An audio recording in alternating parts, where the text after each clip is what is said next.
harusnya sholat membuat kita lebih tenang. Jadi kalau ada yang tidak tenang setelah sholat, perbaiki sholatnya, karena setiap gerakan sholat pun dilatih untuk tenang, disebut dengan tuma'ninah itu. Dan ingat ya, tuma'ninah itu melatih jiwa. Ala bidzikrillahi tatmainnul qulub. Masih ingat dalam qulub ada apa? Yo, masih ingat nggak? Saya bikin itu. Hah? Sodor di atas. Ada nafas. Masih ingat? Sodrun, qalbun, nafas. Ya, nafas. Jadi ternyata teman-teman sekalian, tuma'ninah itu sifat yang melatih kepada nafas. Dan nafas kalau sudah tuma'ninah itu berubah menjadi namanya mutmainnah. Ulang ya. Tuma'ninah dalam sholat itu melatih kepada jiwa supaya tenang. Ala bidzikrillahi tatmainnul qulub. Qulub itu jamak dari kata qalbun. Dalam qalbun ada nafas. Dalam nafas ada takwa dan fujur. Wa nafsi wa ma sawwaha fa'alhamaha fujuraha wa taqwaha. Jadi tuma'ninah itu melatih jiwa supaya tenang. Jiwa itu kan nafas.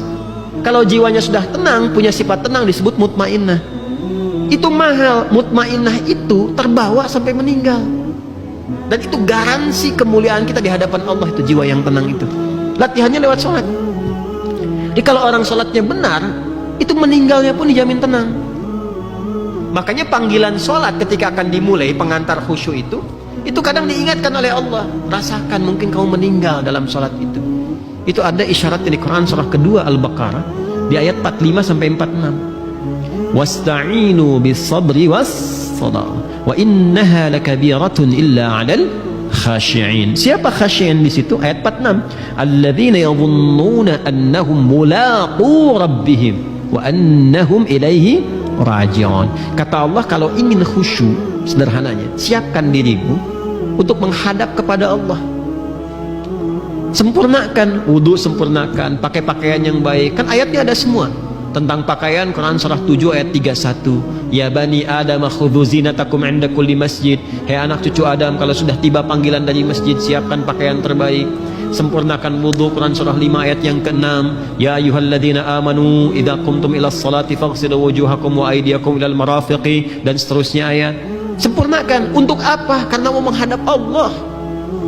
Anda menghadap pimpinan pakaian bagus begitu, ya, mau ke pelaminan sampai dipesan luar biasa sebelumnya, ya, datang ke pesta bahkan dijahit jauh-jauh hari sebelumnya.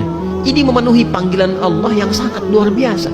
Akan mengabulkan permintaan kita, memaafkan, mengampuni kesalahan, membebaskan kita dari keburukan. Kenapa nggak ditampilkan yang terbaik? Nah, setelah itu rasakan wa annahum ilaihi raji'un. Tenangkan hatinya sebelum menunaikan sholat. Rasakan kita menghadap Allah, dan mungkin ini sholat terakhir yang kita tunaikan. Baru siapkan istau, istaqimu, sallu salatan muwadda'. Itu terjemahnya yang tadi itu yang saya sampaikan. Jelas ya? Jangan sampai kita nyampaikan tapi makmum nggak ngerti. Istau, sudah tahu gitu. Nggak nyambung kan? Jelas ya? Nah, sallu salatan muwadda'. Maka rumusnya rasakan, mungkin kita akan pulang saat itu. Latihan yang dilatih tiap hari seperti itu yang menjadikan tuma'ninah. Tuma'ninah kalau sudah menjadi sifat bagi nafas, maka menjadi mutmainnah. Maka kalau meninggal pun yang dipanggil itu yang mutmainnah itu, nafasnya itu.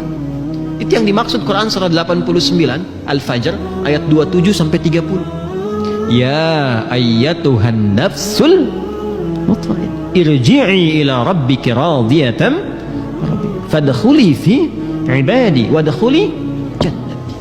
Itu. Nah, ini kalau kita paham sampai ke situ strukturnya, enak menikmati sholat itu.